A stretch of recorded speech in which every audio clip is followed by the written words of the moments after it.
Hello everyone, నేను మీ సంతోష్ మంచాల. So ఈరోజు మన ఛానల్లో ద మెయిన్ టాపిక్కి మాట్లాడుకుందాము, స్టార్టప్ రిలేటెడ్.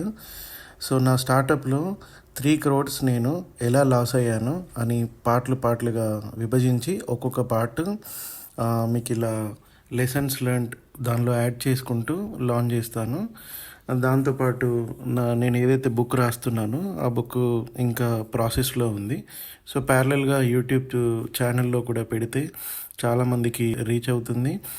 అలాగే చాలామందికి నా లెసన్స్ లెర్న్ చూసి inspiration, at the same time also దానిలో నుంచి నేను చేసిన మిస్టేక్స్ వాళ్ళు కూడా చేయకుండా జాగ్రత్తగా స్టార్టప్ ఐడియాని డెవలప్ చేయడం కానీ లాంచ్ చేయడం కానీ చేయడానికి హెల్ప్ అవుతుంది అని.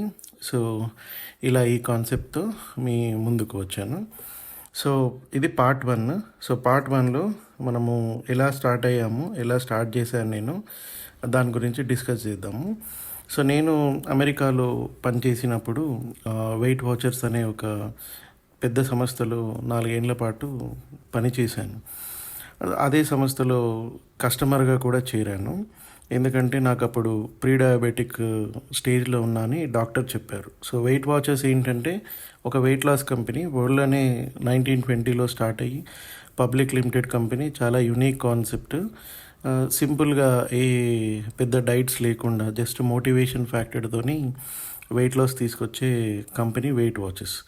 సో నాకు ప్రీ డయాబెటిక్ స్టేజ్ ఉన్నప్పుడు సో చాలా డిప్రెస్ అయ్యాను. ఇంత యంగ్ ఏజ్లో 32-33 ఇయర్స్లో ఏంటి ఇలా ఉంది, హై కొలెస్ట్రాల్, ఓవర్ వెయిట్, తర్వాత excessive stress plus fatty liver, ఎందుకు ఇలా అవుతుంది అని చాలా డిప్రెస్ అయ్యాను.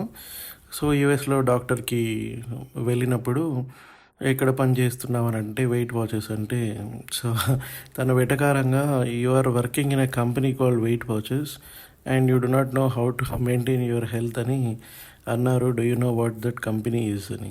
బట్ నాకు తెలుసు అప్పటికి వెయిట్ వాచర్స్ ఏం చేస్తుంది, ఎలా కొన్ని లక్షల మంది జీవితాలని ఎలా మార్చింది, వాళ్ళ హెల్త్ ప్రాబ్లమ్స్ని న్యాచురల్ వేలో ఎలా రిజాల్వ్ చేయడానికి హెల్ప్ చేసింది. ఇవన్నీ రోజు చూస్తూ ఉంటాను నేను. సో సరే అని యాజ్ ఏ కస్టమర్గా ప్రోగ్రాంలో చేరాను. ప్రోగ్రాంలో చేరిన తర్వాత లైఫ్ స్టైల్ మొత్తం మెల్లిమెల్లిగా వాళ్ళు ఇచ్చిన మోటివేషన్తో ఆ ప్రోగ్రామ్తో 3 months ప్రోగ్రాంలో తీసుకొని ఆల్మోస్ట్ 12 kgs తగ్గాను. నా హై బ్లడ్ ప్రెషర్ ఏదైతే ఉందో హై బ్లడ్ ప్రెషర్ మొత్తం నార్మల్కి తీసుకురాగలిగాను. ప్లస్ వెయిట్ 12 kgs తగ్గాను. మెల్లిమెల్లిగా చాలా ఆరోగ్యాన్ని నేను మెరుగుపరుచుకున్నాను. నాకు చాలా ఇన్స్పిరేషన్ అనిపించింది అక్కడ ఒక్కొక్కరి స్టోరీ చూసి, ఒక్కొక్కరి హెల్త్ మీద ఎంత ఇంపాక్ట్ క్రియేట్ చేస్తుంది ఆ ప్రోగ్రాము అని చూసి ఎమోషనల్గా కూడా ఫీల్ అయ్యి, సో ఇలాంటిది ఏదైనా ఇండియాలో ఉంటే బాగుండేది అని అనిపించింది నాకు. సో మనం ఎందుకు ఇలాంటిది ఇండియాలో చేయకూడదు అన్న ఆలోచన బాగా బలంగా కలిగింది. సో దానికి తగ్గట్టుగా నేను చాలా రీసెర్చ్ చేశాను. అప్పుడు రీసెర్చ్ చేసి ఇండియాలో సిమిలర్ యాప్స్, అప్పుడే నేను ఇలా ఐడియా గురించి డిస్కస్ చేస్తున్నప్పుడే కొన్ని గ్రూప్స్ సెషన్స్, గ్రూప్ ఫిట్నెస్ అని అవి రాసుకున్నాను. బట్ నేను రాసుకున్న 1 monthకి కల్ట్ ఫిట్ అనే సంస్థ సేమ్ ఐడియాతో లాంచ్ చేసింది. బట్ ఆబ్వియస్లీ ఐడియాస్ అందరికీ వస్తూ ఉంటాయి. చాలామందికి ఇంకా ఎక్కువనే ఫాస్ట్గా వాళ్ళు ఇంప్లిమెంట్ చేస్తారు, ఇది న్యాచురల్ థింగ్. తర్వాత ఇండియాలో ఒక ప్లాట్ఫామ్ కనిపించింది, హెల్దీఫై మీ అని. సో హెల్దీఫై మీ ప్లాట్ఫామ్ ఆల్రెడీ ఉంది. సో ఈ ప్లాట్ఫామ్ని మనము లాంచ్ చేయాలా వద్దా, కాంపిటీషన్ ఉంటుందా, దానికంటే బెటర్గా ఎట్లా చేయాలి అని చాలా రీసెర్చ్ చేశాను. చాలా రీసెర్చ్ చేసిన తర్వాత ఇక్కడ మనం చేసే ఫస్ట్ మిస్టేక్ ఏంటనంటే, యాజ్ ఎ ఫౌండర్గా మనము ఏదైనా ప్రోడక్ట్ తయారు చేస్తే మనం ఒక అజంప్షన్లో ఉంటాము. ఆ అజంప్షన్ ఏంటి అని అంటే, ఈ ప్రోడక్ట్ ప్రతి ఒక్కరు నా కస్టమరే, ప్రతి ఒక్కరికి ఈ ప్రోడక్ట్ అవసరమే అని మనకు అనిపిస్తుంది. కానీ రియాలిటీ అది కాదు. సో అందుకే want, need 2 different things. So who are the customers need your product అంటే బేసికలీ ఎవరికైతే ఆ ప్రోడక్ట్ అవసరమో అదొక category. Second, who want your product. So వాళ్ళకి అవసరం లేకపోయినా బేసికలీ ఉంటే బాగుంటుంది అని అనిపించే కస్టమర్స్. ఈ డిఫరెన్షియేషన్ అనేది ముందు ఏ ఫౌండర్ అయినా ఆ ఐడియా గురించి ఆలోచించినప్పుడు యాక్సెప్ట్ చేయడు. లేదా యాక్సెప్ట్ చేసినా వాళ్ళ సబ్కాన్షియస్ మైండ్ ఏంటనంటే, లేదు మొత్తం అందరూ నా యాప్ డౌన్లోడ్ చేసుకుంటారు, లేదా మొత్తం అందరూ నా సొల్యూషన్ వాడతారు, ప్రతి ఒక్కరికి ఇది అవసరమే, కంపల్సరీ ఇది లేకుంటే సర్వైవ్ అవ్వలేరు అని ఒక దీనిలో ఉంటారు. సో ఈ చాప్టర్లో మెయిన్ లెసన్స్ లాంటి ఏంటి అని అంటే, సో మనం ఒక ఐడియా డెవలప్ చేసినప్పుడు అజంప్షన్లోకి ఈ ప్రోడక్ట్ అందరూ వాడతారు అని ఒక అజంప్షన్లోకి మనం వెళ్ళకూడదు. సో ఆ ఐడియాని 2 వేస్లో మనం టెస్ట్ చేయొచ్చు. ఒకటి, ఆ ఐడియాని మనం మన నెట్వర్క్లో ఎంతమంది వీలైతే అంతమందితో డిస్కస్ చేయాలి. డిస్కస్ చేసిన తర్వాత ఏదైనా సింపుల్గా సొల్యూషన్ని ప్రోటోటైపింగ్ లాగా చేయగలిగితే, ప్రోటోటైపింగ్ అంటే ఏదైనా వర్కింగ్ ఫంక్షనాలిటీ. ఇప్పుడు యాప్ ఉందనుకోండి, ఆ యాప్ని జస్ట్ బేసిక్ ఫంక్షనాలిటీ, ఈ వెయిట్ లాస్ యాప్ని క్రియేట్ చేసి ఒక 50 మందికో 60 మందికో మన నెట్వర్క్లో ఇవ్వడం. వాళ్ళు వాడి ఓకే ఇది నాకు అవసరము, ఎంత రోజులు వాడుతున్నారు అని ఒక 5-6 మంత్స్ మానిటర్ చేయడము. మానిటర్ చేసిన తర్వాత వాళ్ళ దగ్గరనే ఫీడ్బ్యాక్ తీసుకొని దీనికి మీరు డబ్బులు పే చేస్తారా, ఇది చాలా ఇంపార్టెంట్ క్వశ్చన్. సో మనం ప్రోడక్ట్ ఇస్తే ఫ్రీగా కన్జ్యూమ్ చేయడానికి చాలామంది ఆడియన్స్ ఉంటారు. బట్ కన్జ్యూమర్ మెంటాలిటీ ఏంటి అని అంటే, ఆ ప్రోడక్ట్ వాళ్ళకు నిజంగానే అవసరము అని అనిపిస్తేనే డబ్బులు పే చేస్తారు. సో ఆ డబ్బులు పే చేసే నెసెసిటీ మన ప్రోడక్ట్ కానీ మన సొల్యూషన్ కానీ ఉందా అని కంప్లీట్గా మనము తెలుసుకొని దాని తర్వాతనే ఆ ప్రోడక్ట్ని ఫర్దర్ డెవలప్ చేయాలి.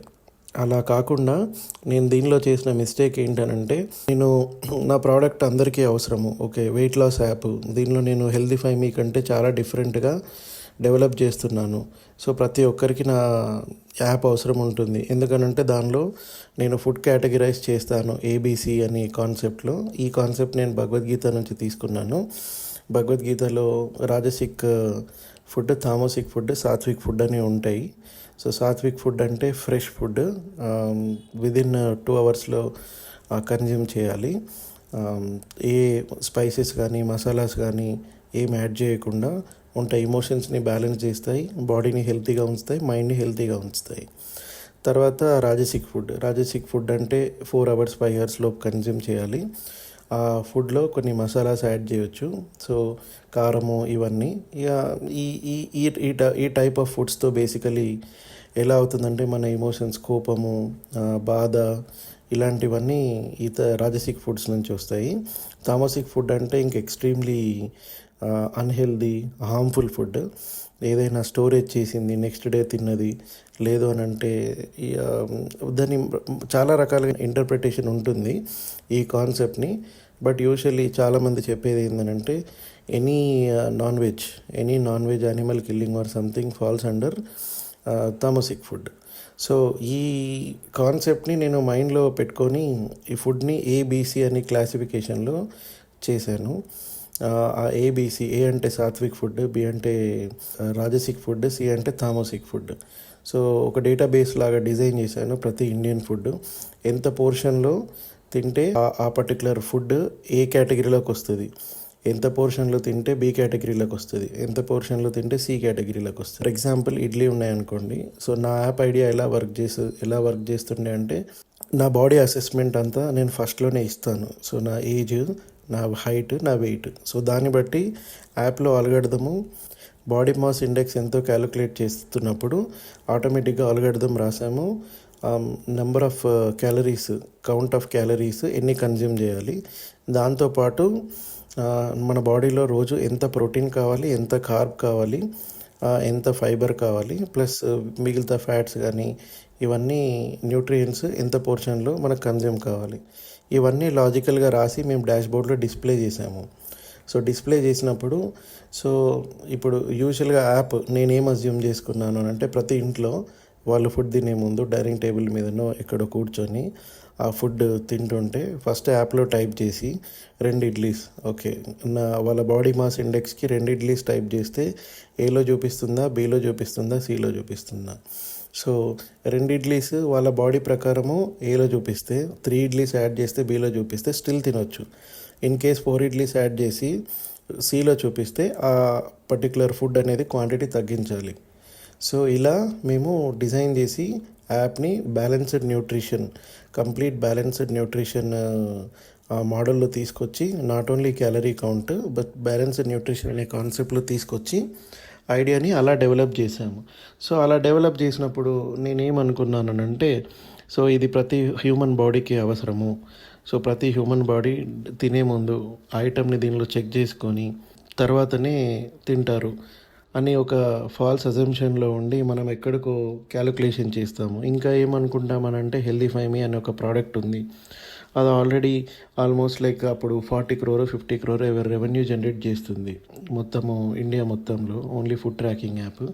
సో మనం ఎందుకు చేయకూడదు, 50 crore అంటే మనం మార్కెట్ షేర్ ఇంత తీసుకుంటాము అన్న ఒక అజంప్షన్లో ఉంటాము. బట్ అక్కడ బాటమ్ లైన్ ఏంటంటే ఆ కంపెనీ 50 crore తీసుకురావడానికి అది ఎప్పుడు స్టార్ట్ అయింది, వాళ్ళు మార్కెటింగ్ ఎట్లా చేశారు, ఎంత కష్టపడ్డారు.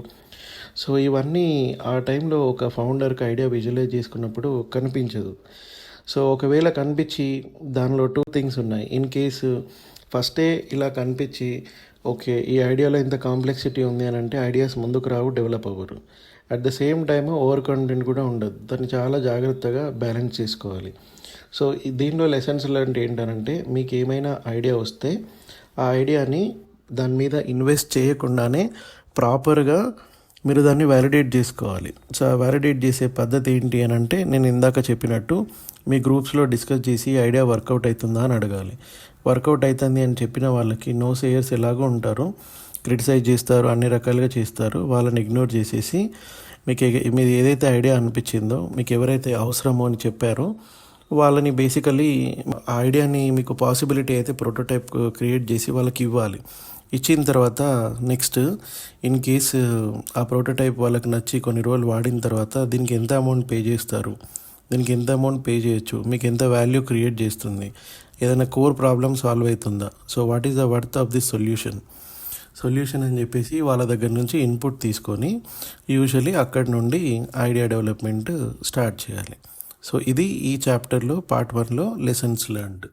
మీకు ఏమైనా క్వశ్చన్స్ ఉంటే దీనిలో మా కంపెనీ ఈమెయిల్ అడ్రస్, నా ఇంక్యుబేటర్ ఈమెయిల్ అడ్రస్ దీనిలో ఉంటుంది.